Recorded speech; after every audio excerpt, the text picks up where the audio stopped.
சத்தியம். விசிஷ்டாத்வைதிகளுக்கு மித்யா அப்படின்றதான சப்த பிரயோகமே கிடையாது. அவள் எதையும் பொய்யா ஒத்துக்க மாட்டேன்றா. மிராஜ்னு சொல்கிறோம் இல்லையோ, காணல் நீர் அப்படின்னு நம்ம சொல்கிறோம். மிருகதிருஷ்டிகான்னு சம்ஸ்கிருதத்தில். மிருகதிருஷ்டிகான்னா அந்த ரோட்டில் போச்சு அந்த பக்கம் தண்ணி போகிற மாதிரி தெரிகிறது. அதை பார்த்து மான்கள்லாம் மயங்கி போகும். அங்கே தீர்த்தம் இருக்குது போல இருக்குன்னு அப்படின்னு அங்கே போனால் அதுக்கப்புறம் அதுக்கு ஏதோ விபத்து வரும். அப்போ அங்கே தெரியறது மிருகதிருஷ்டிகான்றது ஒன்று இருந்ததுன்னா அந்த மிருகதிருஷ்டிகா காணல், அது ஒன்றும் இல்லை. கிட்ட போனால் அந்த இடத்துல ஜலம் இல்லையே, அது பொய் தானே அப்படின்ட்டு தானே ஒரு கேள்வி வரச்சே. ஆச்சாரியர் பகவத் பாஷ்யக்காரர் வியாக்கியானம் பண்ணிச்சா சொன்னார், யார் சொன்னா பொய்ன்னு, அந்த இடத்துல அந்த ஜலப்பிரவாகம்ன்றது அந்தர்வாகினியாக இருக்குது. அந்தர்வாகினியாக ஒரு ஜலப்பிரவாகம் இல்லாமல் மேலே இப்படி ஒரு ஜலப்பிரவாகம் தெரியவே தெரியாது. அதனால அதுவும் சத்தியம் அப்படின்றதாக சொல்லி அதை ஸ்தாபனம் பண்ணுற இந்த அதிகரணம் சந்தியாதிகரணம். ஸ்ரீபாஷ்யம், இந்த ராமானுஜ பாஷ்யத்திற்கு ராமானுஜர் பெயர் வைத்தது ஷாரீரக மீமாம்சா பாஷ்யம் என்பதாகத்தான் பெயர் வைத்தார். ஷாரீரக மீமாம்சம் என்றால் என்ன அர்த்தம்னார், ஜெகத் சர்வம் ஷரீரம் தே. அதெல்லாம் விஷ்ணு புராணத்துடைய வாக்கியங்கள். சங்கர பகவத்பாதரும் விஷ்ணு புராணத்தில் அறிய வியாக்கியானம் பண்ணுற பகவத் ராமானுஜன் உண்டு. துவைதிகளும் அந்த விஷ்ணு புராணத்துடைய வாக்கியங்களை எடுத்துட்டு வியாக்கியானம் பண்ணுறது. விஷ்ணு புராணம்ன்றது அவ்வளவு வசத்தியானது, புராண ரத்னம் என்பதாக. இப்போ ஜகத்து முழுவதும் பரிதிருஷ்யமான நம்ம இப்போ பார்க்கிறோமே, உடன் விஷை உயிரென கறந்து எங்கும் பரந்துடன் அந்தர் பகிஷ்சரத் சர்வம் யாப்பிய நாராயணஸ்திதா. இந்த ஸ்ருதி வாக்கியத்தை ஆழ்வார் எடுத்து காண்பிக்கிறது. எங்கும் பரமாத்மா வியாபித்திருக்கிறான். ஒன்று பாஹ்ய பகிர்வியாப்தி, மற்றொன்று அந்தர்வியாப்தி. இப்போ ஜீவனாகிய நாம அத்தியந்த சூக்ஷ்மமாக இருக்கும். அதுதான் சொன்னாரோ இல்லையோ, அவனின்றி அணுவும் அசையாது. அணுன்னு அர்த்தம் அணு பதார்த்தம்னு. அணு பதார்த்தம்னா உலகத்தில் ஒரே பதார்த்தம் தான், அது ஜீவன் தான். அந்த ஜீவன் பிரம்மத்தினுடைய பிரேரணத்தினால, இங்கே பிரம்மன்றது யாரு? விஷ்ணு, மகாவிஷ்ணு, ஸ்ரீமன் நாராயணன், புருஷோத்தமஹான்னு சொன்னாரோ இல்லையோ. அத்வைதத்தில் பிரம்மன்றதான் விவகாரம். விசிஷ்டாத்வைதம் துவைத்தம் வரச்சே, விசிஷ்டாத்வைதத்தில் வரச்சே ஸ்ரீயப்பதியான ஸ்ரீமன் நாராயணன், அப்படிதான் அதுக்கு அர்த்தம் பண்ணியிருக்கேன். ஆகையால் அந்த பரமாத்மாவுடைய சம்பந்தத்தினால தான் எல்லாமே ஒரு காரியத்தை ஈடுபடுது. இப்போ நாம் இங்கே உட்காந்து பேசுகிறோம்னா, இங்கே பேசுறதுக்கு யார் சக்தி சாமர்த்தியம் உண்டுன்னா அந்த பரமாத்மாவுடைய ஒரு திருவுள்ளம், அவனுடைய ஒரு சங்கல்ப விசேஷம். அந்த சங்கல்பத்தினால தான் பேசணும். பேசணும்னு ஒருத்தர் வந்தால் பேச முடியறதில்ல. ஒருத்தர் பேச வேண்டாம்னா அன்றைய தினத்தில் அவர் என்ன பேசி விடுறார். இது எப்படி நடக்கிறது? ஒரு ஆச்சரியம் இல்லையா? அது பரமாத்மாவுடைய ஒரு அனுகிரக விசேஷம் என்பதாக சொல்லி அது விசிஷ்டாத்வைத சம்பிரதாயத்தை காண்பிக்கிறார். அப்போ அதில் 3வது அத்தியாயத்தில் 2வது பாதம். இந்த பாதத்திற்கு உபயலிங்க பாதம் என்பதாக பெயர். அடியன் முதல்லையே விஞ்ஞாபனம் பண்ணிட்டேன். உபயலிங்க பாதம்னா பரமாத்மாவை அறிவதற்கு 2 அடையாளங்கள் உண்டு. எம்பெருமான்னா யாரு, அவனை அறிவதற்கு 2 அடையாளங்கள் உண்டு. ஒன்று ஹேய பிரத்யநீகத்துவம், துளியும் கெட்ட குணங்களே இல்லாதவன். அவனிடத்தில் கெட்ட குணம் என்பதாக ஒன்று கூட கிடையாது. சார் அவர் ரொம்ப நல்லவர், எல்லாம் உண்டு அவர்கிட்ட, அந்த ஒன்று மட்டும் அவர்கிட்ட இல்லாமல் இருந்ததுன்னா அவர் நல்லா இருப்பார் சொல்லுவோம். முடிஞ்சு போச்சு. இந்த தமிழில் ஒரு பழமொழி உள்ள, எங்கள் ஆத்து மாப்பிள்ளை ரொம்ப சமத்து, அவரை மாதிரி ஒருத்தர் கிடையாது. ஒன்று தான் அவர்கிட்ட கிடையாது, என்னென்ன தனக்காக எதுவும் தெரியாது, மொத்தம் சொன்னாலும் ஏற்றுக்க மாட்டார். மேட்ரு ஓவர் இல்லையா? தனக்காக எதுவும் தெரியாது, மொத்தம் சொன்னாலும் ஏற்றுக்க மாட்டார்னா எல்லாம் முடிஞ்சு போயிடும். அப்படி இல்லாமல் பிரம்மன்றது எப்படி, எத்தகையது? ஹேய பிரத்யநீகத்துவம், துளியும் கெட்ட குணங்கள் எடுத்தது. சரி, ரொம்ப சந்தோஷம்னார். கெட்ட குணம் இல்லைன்னா பேசாமல் இப்படி உட்காந்துருக்காரா, ஜடபரதர் மாதிரி இருப்பாருனார். கல்யாணிக தானத்துவம், அடுத்தது சமஸ்த விதமான கல்யாண குணங்களை உடையவன், சமஸ்த கல்யாண குணாத்மகோசௌ என்பதாக அசங்கேய கல்யாண குணகண மகோததே பகவோன்றுப்ப கல்யாண குணாக புத்திரஸ்ய சந்திதே. இது ஸ்ரீமத் ராமாயணத்தில் அற்புதமாக வரக்கூடிய வாக்கியம். இப்படி பரமாத்மா அசங்கேயமான எண்ணற்கரிய திரு கல்யாண குணங்களை உடையவன், கெட்ட குணங்கள் அற்றவன். இப்போ அவனை அறிவதற்கு நமக்கு 2 அடையாளங்கள். இந்த 2 அடையாளங்கள், இந்த 2 அடையாளத்தை நன்னா திருடீகரணம் பண்ணுறது, நன்னா நமக்கு அன்ஷேக்கபிள் மைண்ட் கொடுக்கக்கூடியதான அதிகரணம், அதாவது அந்த விஷயம் இருப்பதனால இந்த பாதத்திற்கு, அதாவது பிரம்மசூத்திர வியாக்கியான கணக்கில் முதல் அத்தியாயம் 4 பாதங்கள், 2வது அத்தியாயங்கள் 4 பாதங்கள், மொத்தம் என்ன எடுத்து 8 பாதம். அப்புறம் 3வது அத்தியாயம் ஆரம்பித்தது. இதற்கு முன்பாக இருக்கக்கூடியதான பாதம் வைராக்கிய பாதம் என்பதாக பெயர். அதற்கு ததந்தர பிரதிபத்தோ ரம்மதி சம்பரிஷ்வக்த பிரஷ்ட நிரூபணாபியாம் என்பதாக அந்த ததந்தரம் என்பதான ஒரு வாக்கியத்தை எடுத்துட்டு அந்த சூத்திரத்தில் ஜீவன் தேகத்தை விட்டுட்டு ஸ்வர்காதி லோகங்களுக்கு போய் அப்புறம் க்ஷீணே புண்ணிய மர்த்தியலோகம் விஷந்தின்னு திரும்பி வரும் பொழுது தேவர்கள் அந்த ஜீவனை எப்படி கீழே அனுப்புகிறார்கள். அப்ரம் பூத்வா மேகோ பவதி மேகோ பூத்வா பிரவர்ஷதி ஓஷதி ஸ்திலமாஷா ஜாயந்தேன்னு அவன் வரக்கூடிய வழியை சொல்றார். அந்த இடத்துல ஒரு விஷயம் சொல்றார், அது வைராக்கிய பாதம்னு பேரு. அந்த வைராக்கிய பாதத்தை நாம் தெரிஞ்சுட்டோம்னா என்ன ஆகும்னார், ஏற்கனவே நமக்கு உபன்யாசத்துக்கு வரவாண்டான வைராக்கியம் தோணிடுத்து இல்லையா, அதுக்கப்புறம் சர்வாத்தனா நமக்கு வைராக்கியம் சித்திச்சிடும். அப்படி ஒரு விஷயத்தை சொல்லிட்டு அது 9வது பாதம். இப்ப சொல்லுவது 10வது பாதம். இது உபயலிங்க பாதம். இதில் முதல் அதிகரணம் சந்தியாதிகரணம். சந்தியா என்றது சொப்னம். அதை மகேஷ் நம்பூதிரி ரொம்ப அழகாக விவரணம் பண்ணினார். சொப்னம் என்பது விசிஷ்டாத்வைதிகளுக்கு சத்தியம். இது முதல்ல அர்த்தத்தை சொல்கிறேன். சொப்னத்தில் பரமாத்மா ஜீவன் செய்திருக்கக்கூடிய புண்ணியா புண்ணியங்களுக்கு ஏற்றார் போலே அவன் பலன் கொடுக்கிறான். அதுதான் பார்த்த சகாச்சார் சொன்னார், என் தலை வெட்டுப்படுவதாக நான் சொப்னம் பார்க்கிறேன், இது சத்தியமா பொய்யா அப்படின்னு கேட்டார். உண்மையா பொய்யான்னார். உண்மையா பொய்யான்னா, இல்லையே என் தலை இருக்கே, எழுந்து உட்கார்ந்தா எனக்கு தலை இருக்கு, ஆனால் என் தலையை வெட்டுற மாதிரி நான் சொப்னம் பார்த்தேன், துண்டாய் கீழே விழுந்தது. துண்டாய் கீழே விழுந்த தலையை நீ எப்படி பார்த்த, எதை கொண்டு பார்த்த? இப்போ கண்ணால் அவர் உட்காந்துருக்கார், இதோ கேமரா இருக்குது, இதோ மைக் இருக்குது, இங்கே 2 பெரியவா உட்காந்துருக்கான்னு நான் பார்க்குறேன். என் தலை வெட்டி போய் கீழே விழுந்துருத்துனா அப்போ முண்டமான என்னுடைய தேகத்தை நான் எதை கொண்டு பார்ப்பேன்? இல்லை இங்கே உட்காந்துருக்கிறது எப்படி பார்க்க முடியும்? அந்த கேள்வி வருதோ இல்லையோ. அப்புறம் எழுந்தா நான் தானே பார்த்தேன், எங்க தலை துண்டிக்கப்படாமல் இருக்கக்கூடிய நான் என்னுடைய தலை துண்டிக்கப்பட்டிருப்பதை பார்த்தேன். எதில் பார்த்தேன்? சொப்பனத்தில் பார்த்தேன். சும்மா கதோட இங்கே பாரு சார், உடம்பெல்லாம் அப்படியே பேத்து கொட்டுறது, உடம்பெல்லாம் நடுங்கிறது. ஏன்னா பயங்கரமான விஷயமாச்சே, பயங்கரமான விஷயம். ஒரு அத்தியந்த சூக்ஷமாக சொல்ல தப்பாக நினச்சக்கூடாது. சொப்னத்தில் ஒரு அழகான பெண்ணை பார்த்தோம்னு சொன்னால் அந்த பெண்ணை பார்க்கும் பொழுது நம்முடைய தேகத்தில் எத்தனையோ விதமான விகாரங்கள் உண்டாகின்றன, அதற்கு சாட்சியம் உண்டு. அதே மாதிரி தான் இப்போ ஒரு புலி விரட்டின்னு வரா மாதிரி, இப்போ நம்ம கழுத்தை வெட்டுப்படுற மாதிரி நம்ம சொப்னத்தை பார்த்துட்டு சில பேர் புத்திரி கழுவி விடுறாங்க. சுவாமி உபன்யாசத்துலேயே சேர்லேருந்து புத்திரி விடுறவாள் நான் பார்த்துருக்கேன். ஆஸ்திக சமயத்தில் உபன்யாசம் பண்ணால் புத்திரி ஒருத்தர் கழுவி விடுவேன். விஷயம் புரியும், வேறு ஒன்றும் இல்லை. என்ன ஆயிடுது, சுகஞ்சமே சயனஞ்சமே தான். அப்போ டக்குன்னு விழுந்துனேன், ஐயோ என்ன ஒரு என்ன அந்த கழுத்து வெட்டுற மாதிரி இருந்தது, புலி விரட்டின்னு வரா மாதிரி இருந்தது, என்ன உடம்பெல்லாம் நடுங்குது. ஆஸ்வாசப்படுத்துகிறான், தீர்த்தம் கொடுக்குறான். என்ன ஆச்சுனர், நீ ஏதோ தப்பு பண்ணியிருக்க, அந்த தப்புக்கு பெருமாள் சொப்னத்தின் மூலமாகவும் உனக்கு சிக்ஷை கொடுக்குறான். இதுதான் சித்தாந்தம் ராமானுஜ சம்பிரதாயத்தில். எங்கள் அழகேசங்கர் 42வது பட்டம் ஜிஆர் சுவாமிகள் எழுந்தருளி இருந்தார் அகோபில மடத்தில். அந்த ஜிஆர் சுவாமிகளிடத்தில் ஒருத்தர் போக்கிரி என்ன பண்ணார், ஒரு லெட்டர் போட்டார்.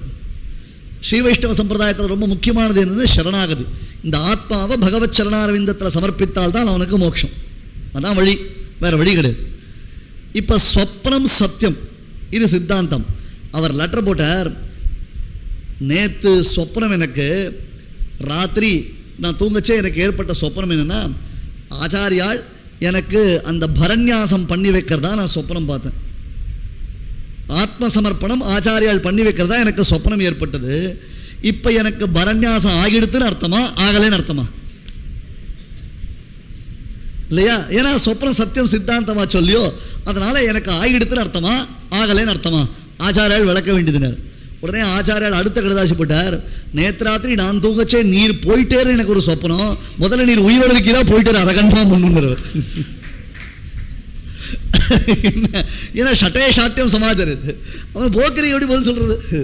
முதல்ல நேற்று ராத்திரி நான் தூங்கச்சே நீர் போயிட்டு தான் எனக்கு சொப்பனம் வந்தது, இப்போ நீர் உயிரோடு இருக்கிறா இல்லை போயிட்டா அதை சொல்லு சுவாமி அப்படின்னு. ஆகையால விஷயத்தை நாம் சரியா புரிஞ்சுக்கணும். ந தத்திர ரதாக ரதயோகாக பந்தானஹா. ராத்திரி தேர் பார்க்கிறான், தேரை 4 பேர் வடம் பிடிச்சு இழுக்கிறத பார்க்கலாம், பெரிய ஊர்வலம் வரதை பார்க்கிறான், அந்த தேரோடு வீதியை பார்க்கிறான். ரொம்ப அழகாக அதெல்லாம் பார்த்தவன் மறுநாள் காலத்தால் இவன் எந்த இடத்துல பார்த்தானோ வாசுதேவ சத்சங்கம் தெருவில் தேர் வரா மாதிரி அவனுக்கு சொப்பனம். நம்ம சத்சங்கத்துக்கு வாசல்ல தேர் நிறுத்தி வச்சிருக்கான், நாளைக்கு காலத்தால் எல்லாரும் வந்து சேவிங்கன்றான். உடனே அவன் காலத்தால் எழுந்து குளிச்சுட்டு வேகமாக 8 மணிக்கு வந்து பார்த்தா இங்கே தேர் வந்தா மாதிரியும் ஒரு லட்சணம் தெரியல, தேர் நிற்கிறதுக்கும் இடம் தெரியல. இந்த இவ்வளோ பெரிய தேர் நேற்று ராத்திரி வந்துடு சார், நான் பார்த்தனே, பூசணிக்காய் உடைச்சா, நிறைய பேர் வீட்டு வாசலில் பெரிய பெரிய கோலம் போட்டு வந்திருந்தா, மாவள தோரணங்கள்லாம் கட்டி வச்சிருந்தா, ஜேன்னு கும்பல் இருந்தது. என்ன வளர்றியா நீ?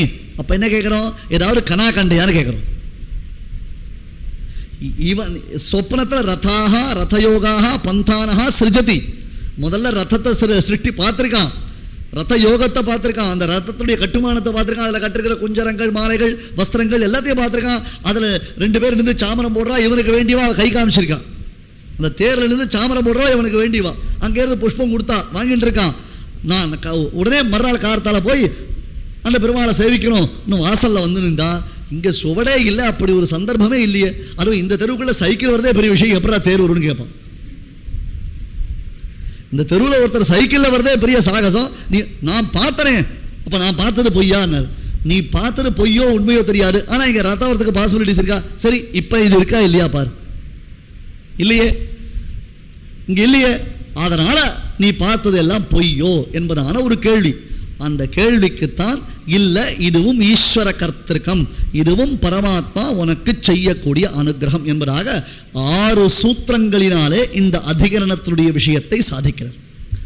2 சூத்திரங்கள் பூர்வபக்ஷ சூத்திரம், அடுத்தது 4 சூத்திரங்கள் சித்தாந்த சூத்திரம். சந்தே சிருஷ்டிஹி ஆஹஹி, அந்த ஆஹஹி ரொம்ப அழகாக சொன்னார் மகேஷ் நம்பூதிரி. அந்த ஆஹஹி என்பதை ரொம்ப அழகாக விவரணம் பண்ணி சொன்னார்.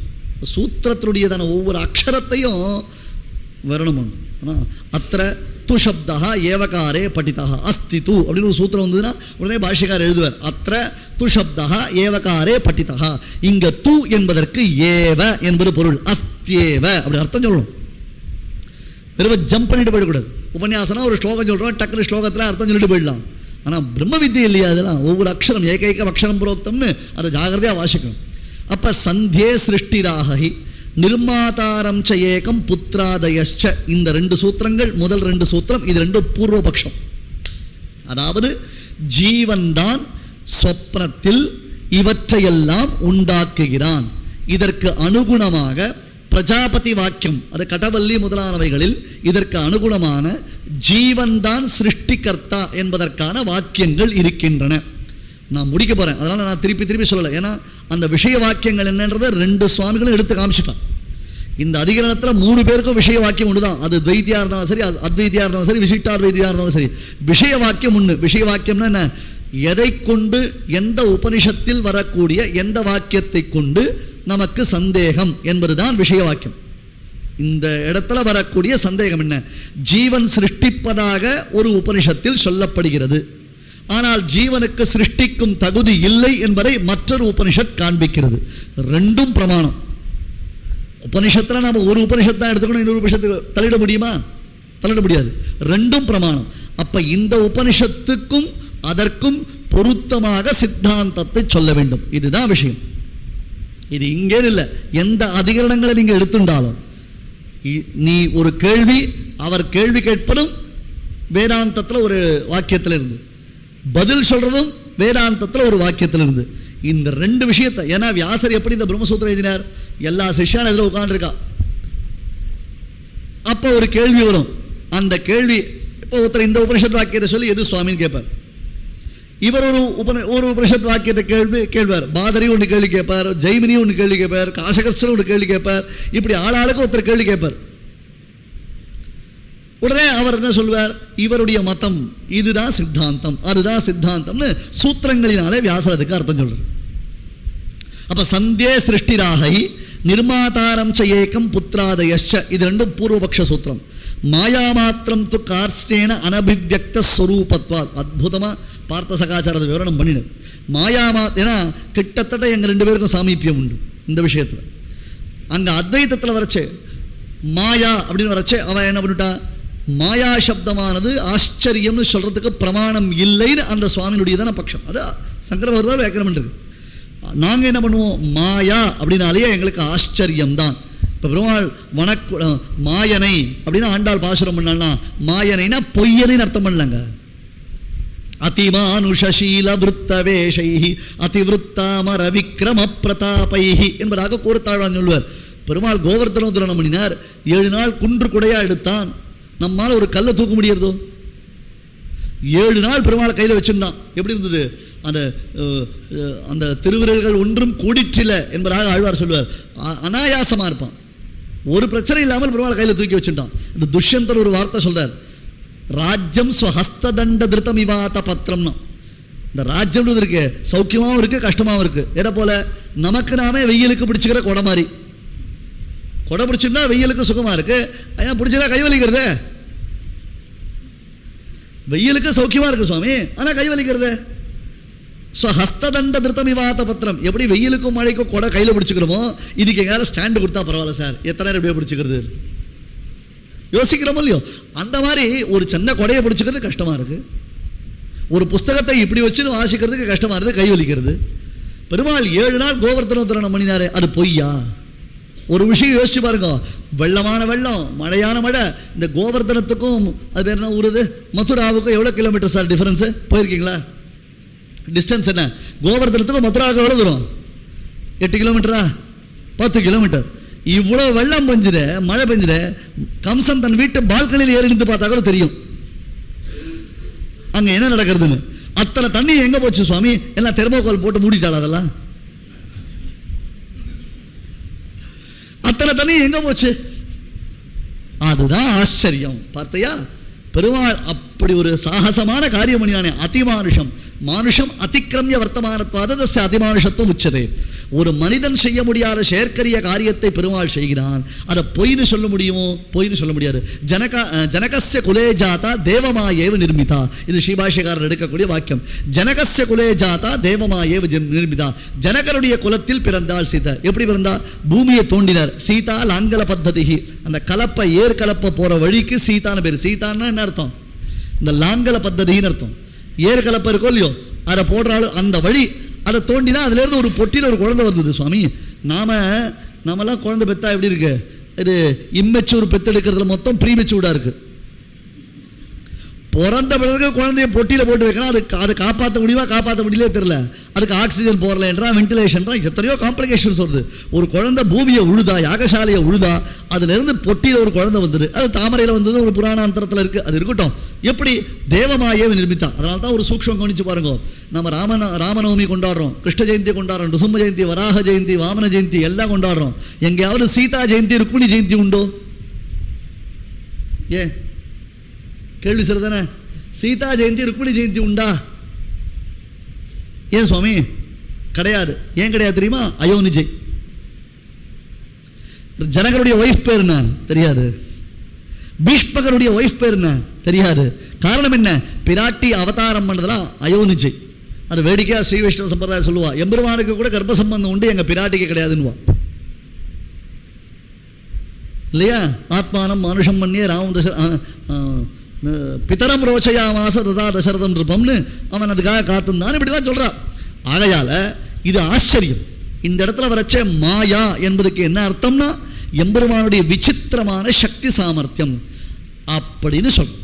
இப்போ ஒரு கேள்வி கேட்டார், ஏன் சுவாமி உபயலிங்க பாரம்னு பகவானுடையதான ஹேய பிரத்தனீகத்துவம் கல்யாணிக தானத்துவம் சொல்லச்சே, இதை ஜீவன் சிருஷ்டி பண்ணினானா பரமாத்மா சிருஷ்டி பண்ணினானான்னு ஒரு கேள்வி தேவையா? இந்த உபயலிங்கம்னு பகவானுடைய கல்யாண குணத்தை சொல்றதுக்கும் இதுக்கும் என்ன சம்பந்தம் என்பதான ஒரு கேள்வி வர, அந்த கேள்விக்கு அர்த்தம் சொல்றார். விசித்திரமான லீலா வினோதங்களை உடைய பரமாத்மா, கல்யாண குணம் பரிபூர்ணனான பரமாத்மா ஜீவனுக்கு அவனுடைய சொப்பனத்திலையும் பலப்பிரதானம் செய்வது என்பது அவனுடையதான அரும்பெருமைக்கு சான்றாக இருப்பதினால் அன்றோ இதுவும் இந்த இடத்தில் விளக்கப்படுகிறது. மாயா மாத்திரம் து கார்சேன அனபிவ்யக்த ஸ்வரூபத்வார் பராவித்யானாத்து திரோஹிதம் ததோஹி அஸ்ய பந்த விபரியோ. இன்னொரு பாரு, ஜீவன் தானே சொப்பன. நான் ஒவ்வொரு சூத்திரத்துக்கு அர்த்தம் சொல்லிட்டு வரல, நான் இப்போ சம பண்ணிடுறேன், மணி ஆயிடுது. அதாவது பராவித்யானாத்து திரோஹிதம் ததோஹி அஸ்ய பந்த விபரியோ தேகயோகாத்வா சோபி சூச்சகச்சஹி ஸ்ருதேஹே ஆச்சசக்ஷேச்ச தத்விதஹ. அழகா பார்த்தசகாச்சார சொல்ற. தத்விதஹான கஹ, கே, எவர்கள் அப்படின்னு கேட்டார். அவெல்லாம் யாரு? வியாசர், டங்கர், திரமிடர், குஹதேவர் மகான்கள், ஜெய்மினி யாரும் வச்சுக்கோ, பெரியவாள், வேற வேதாந்தத்தை நன்கு அதிகரித்தவர்களான நம்முடைய மகரிஷிகள். தத்விதகான அர்த்தம் மிக்க வேதியர் வேதத்தின் உட்பொருள் ஆழ்வார். அந்த மாதிரி அந்த வேற வேதாந்தத்தை நன்கு அறிந்தவர்களான மகான்கள் நமக்கு சொல்லியிருக்கா. தத்விதகான அர்த்தம் பிரம்மவிதகா, பிரம்மத்தை அறிந்தவர், பிரம்ம தத்துவத்தை அறிந்தவர், தத்துவவிதகா என்பதாக அர்த்தம். தத்துவத்தை உள்ளது உள்ளபடி அறிந்த மகான்கள் நமக்கு இந்த விஷயத்தில் வழி காண்பிக்கிறார்கள். புரியுதா? அப்ப ஜீவன் தானே சொப்னத்தில் சிருஷ்டிக்கிறான்னா ஒரு பெரிய டெக்னிக்கல் பிரச்சனை வரும். என்ன தெரியுமா? என் தலை நானே வெட்டிக்கிற மாதிரி நான் சிருஷ்டிச்சுப்பனா? என்ன புலி விரட்டின்னு வரா மாதிரி நான் சிருஷ்டிப்பனா? நான் சக்கரை பொங்கல் சாப்பிட்ற மாதிரி சிருஷ்டிக்கலாம், ஜாங்கிரி சாப்பிட்ற மாதிரி சிருஷ்டிக்கலாம், எனக்கு ஒரு சபையில் உட்காந்து மாலை போட்டு பெரிய கிரீடை வச்சுட்டு முத்து பல்லாக்கில் நான் பவனி வரா மாதிரி சிருஷ்டிக்கலாம். சுவாமி, எங்கள் வீட்டில் ஒருத்தன் திருடன் கொள்ளடிக்கிற மாதிரி சிருஷ்டிக்க முடியுமோ? சிருஷ்டிப்பணும். சிருஷ்டிக்க முடியும்னா நான் சிருஷ்டிச்சுப்பனா? எனக்கு அனிஷ்டமான காரியத்தில் நான் ஈடுபடுவனும்? நல்லா யோசிச்சு பாருங்க. எனக்கு இஷ்டம் மட்டும்தான் சிருஷ்டிப்பேன். நான் எப்போ எனக்கு அனிஷ்டமானது அங்கே சிருஷ்டியில் வருதோ, எங்கள் சொப்பனத்தில் எனக்கு ஏற்படுதோ, நான் விரும்புகிறேன். இன்னைக்கு நான் படுத்துக்கச்சே எனக்கு இப்படி ஒரு சொப்பனம் வரப்போறதுன்னு எனக்கு தெரியுமோ? சீத்தை சொப்பனம் பார்த்தா, சீத்தை சொப்பனம்னு பயத்தா எதை? குரங்க பார்த்து. ஐயோ இது சொப்பனமா இது பிரபோதனமா தெரியலையே, ஏன்னா சொப்பனத்தில் குரங்க பார்க்கக்கூடாது சாஸ்திரமாச்சே. நான் சீத்தை சொப்பனத்தில் குரங்க பார்க்கக்கூடாது சாஸ்திரமாச்சே அப்படின்னா பார்த்துட்டா எனக்கு சொப்பனம் வரத்துக்கு பிரசக்தி உண்டா? தூங்கினா தானே சொப்பனம் வரும், தூங்கலையே நான் இல்லை. இப்படியே பிரமிச்சு போய் அப்படியே இருக்கிறதுனால அது ஒரு விதமான மயக்கம். அந்த மயக்கத்தில் ஏற்படக்கூடிய எண்ணம் அது சொப்பனமாக இருக்கலாமே என்பதான ஒரு கேள்வி வரச்சே. அப்புறம் ஆஞ்சநேய சுவாமி வந்து இல்லடி அம்மா சொப்பனம் இல்லை, நான் ஒரிஜினல் தான் காண்பிக்கிறார். அப்போ உனக்கு இஷ்டமானதை சிருஷ்டிப்பியா, அனிஷ்டமானதை சிருஷ்டிப்பியா? ஜீவனுக்கு அபகரபாப்பத்வாதி குணாஷ்டகத்துவம் உண்டாச்சே, அவனுக்கும் ஜீவனும் ஸ்வேச்சா மாத்திரமான சங்கல்பத்தை செய்யக்கூடியவன் வாக்கியம் வருது என்பதாக பிரஜாபதி வாக்கியத்தை வச்சு பூர்வபக்ஷி கேட்க, வாஸ்தவம் தான் ஜீவனுக்கு அந்த மாதிரி ஒரு குணம் உண்டு. ஆனால் அது இப்ப இல்லை. பரமவரத்துக்கு போனாதான் அவன் சொஸ்வரூபாவிர் பாவமானது நிச்சேஷமா அவனுக்கு கர்மக்ஷயமானது ஏற்பட்டால் தான் ஜீவன் சொஸ்வரூபாவிர் பாவத்தை அடைகிறான். இப்ப திரோஹிதம், திரோஹிதம்னு அர்த்தம் பகவத் ஸ்வரூப திரோதானகரிம்னு எம்பெருமானை பார்ப்பதற்கு அது தர போட்டிருக்கா மாதிரி ஜீவனுடைய கர்மகிருத்தத்தினால அவனுக்கு தேகம், அதனால தான் தேக யோகாத்வா சோபி. ஏன் அவனுக்கு அப்படி ஏற்பட்டது? நேர் தேகம் அவனுக்கு கிடைச்சுடுத்து. எப்ப நமக்கு தேகம் கிடைச்சதோ அப்பயே நமக்கு ஆத்ம ஞானம் போயிடுச்சு. ஆனா பரமாத்மா தேகத்தை சிருஷ்டி பண்ணதுக்கு காரணம் என்ன? ஆத்ம ஞானத்தை அடைவதற்காகத்தான். காலக்ஷேபம் பண்ணு, காலக்ஷேபம்ன்றது முக்கியம். ஸ்ரீவைஷ்ணவ சம்பிரதாயத்தில் அது அதிகமாக அதை ஸ்ட்ரெஸ் பண்ணுவோம். அதை சும்மா வெறுமா வச்சு பஜ்ஜி பண்ணிட்டு இருக்கக்கூடாது. தத்விஜானார்த்தம். அன்னைக்கு முண்டகோபனிஷத்தை பார்த்தவன் ஆச்சாரியன்கிட்ட போனோம், நீ போய் கேள் அவர்கிட்ட எப்போ வரணும், என்ன பண்ணணும், எப்படி சுவாமி சொல்லிக் கொடுக்க போறீர், எனக்கு சொல்லிக் கொடுங்கன்னு ஒரு தடவைக்கு 10 தடவை நீ போய் நிற்கணுமே தவிர்த்து சுவாமி நீர் ஃப்ரீயா அப்படின்னா அவர் ஃப்ரீயா இல்லைன்னு சொல்லுவார். உனக்கு லட்சணம், உனக்கு தேவை, உனக்கு பிரம்மஜானத்தை சம்பாதிக்கணும்னா நீனா போனோம். அவருக்கு என்ன ஆச்சு? இல்லை நான் அவருக்கு மெசேஜ் அனுப்பிச்சேன். ஒருத்தன் சொன்னா, என்னப்பா வீடு பத்தி எரியுது, வீடு பத்தி எரிச்சு, ஏன்டா நீ வந்து இன்ஃபர்மேஷன் கொடுக்குற ஃபயர் ஸ்டேஷனுக்குலாம்? இல்லையே, நான் மிஸ்டு கால் கொடுத்தேனேம்மா. அந்த மாதிரி காலக்ஷேபத்துக்கு ஆச்சாரியங்கிட்ட போகிறதுக்கு மிஸ்டு காலை கொடுக்குறது. தத்விஜானார்த்தம் சகுருவே வாபி கச்சத் சமித்வானி. போய் நில்லுன்னா ஒரு தடவைக்கு 4 தடவை போய் கேளு, அவரை போய் பிரார்த்தி. அப்ப அவர் சொல்லுவார். தெரியும் அது எம்பெருமானுடைய பிரேரணை.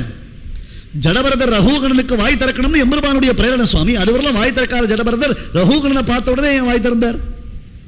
அது பிரேரணை. யாருக்கிட்டையும் பேசாத நம்மாழ்வார் மதுரகவி ஆழ்வாரை பார்த்த உடனே ஏன் வாய் திறந்தார்? அது பகவத் பிரேரணை. அந்த பிரேரணை இருந்தால் தான் ஆச்சாரியன் சிஷ்யனை பார்த்து வாய் திறப்பான். இல்லையா நீ உனக்கு நீ அவர் பக்கம் போ, அவர் ஒரு பக்கம் போ, அவருக்கு ஒன்றும் கர்மா காரியம் கெட்டு போக போறதில்லை. ஆகையால இதை புரிஞ்சுக்கோ. தேகம் இருக்கிறதுனால ஜீவனுக்கு இந்த தேகமானது கர்மத்தினால ஏற்பட்டது. கர்ம நாசத்திற்காக இந்த தேகத்தை கொடுத்து பரமாத்மா அனுகிரகம் பண்ணினா நீ என்ன பண்ற? அந்த கர்மாக்களை மேல் மேல வளர்க்க ஆரம்பிச்சுட்ட.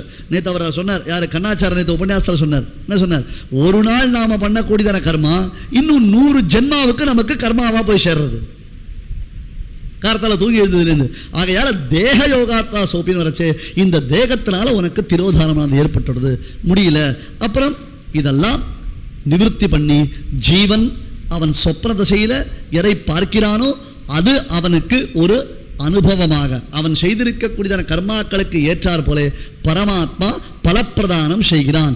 இதை தத்துவத்தை அறிந்த மகனீயர்கள் நமக்கு உபதேசம் செய்கிறார்கள் என்பதாக ராமானுஜ பாஷ்யத்தின் சித்தாந்தத்தின் பரம சுருக்கம். நான் ரொம்ப சுருக்கமாக, சூத்திரத்தை விட சுருக்கமாக சொல்லதான் நினச்சிட்டு இருக்கேன். அவகாசம் நமக்கு விஷயம் தெரிஞ்சுக்கணும். 3 சித்தாந்திகளும் எப்படி எந்த வழியில் போயிருக்கா, ஆச்சாரியாலாம் எப்படி அதை காமிச்சிருக்கா, அதுதான் விஷயம். அந்த விஷயத்தை இங்கே நாம் விஞ்ஞாபனம் பண்ணிட்டோம். இது ஒரு பெரிய பிரம்ம சபை. வருஷா வருஷம் இந்த சபையானது ரொம்ப கோலாகலமாக நடந்துட்டுருக்கு. அதனால் வெறும் உபன்யாசம் வச்சுக்காதீங்க. இதை நீங்கள் என்ன பண்ணணும்னு சொன்னால் மனசில் போட்டுண்டு சர்வித சர்வணம் பண்ணி அவளுக்கு என்ன சம்பிரதாயமோ அந்த சம்பிரதாய ஆச்சாரியாள்கிட்ட போய் இந்த விஷயங்களை தெரிஞ்சுக்கணும். அதெல்லாம் நம்ம பரிஷ்காரம் பண்ணி விஷயம் ஒன்றும் சபைக்கு போய் வாக்கியார்த்தம் அவசியம் இல்லை. அது வேண்டாம். ஆத்ம ஞானத்தை சம்பாதிக்கிறதுக்கு நமக்கு வாக்கியார்த்தக்கிறதுக்கு சம்பந்தம் கிடையாது. வாக்கியார்த்தம் சொல்கிறவா வாக்கியார்த்தம் சொல்லிட்டோம். நாம் விஷயத்தை புரிஞ்சுக்கிறது ரொம்ப அவசியம். அது கீதா பாஷ்யமாக இருந்தாலும் சரி, பிரம்மசூத்திர பாஷ்யமாக இருந்தாலும் சரி, உபனிஷத் பாஷ்யமாக இருந்தாலும் சரி, அது அவசியம் எல்லாரும் தெரிஞ்சுக்கணுன்றதாக சொல்லி இந்த சபையை சளைக்காமல் ஏற்பாடு பண்ணக்கூடியதான இந்த வாசுதேவ சத் சங்கம் இன்னும் நன்னா 3 நாள் சபையை 5 நாள் சபையாக நடத்தணும்.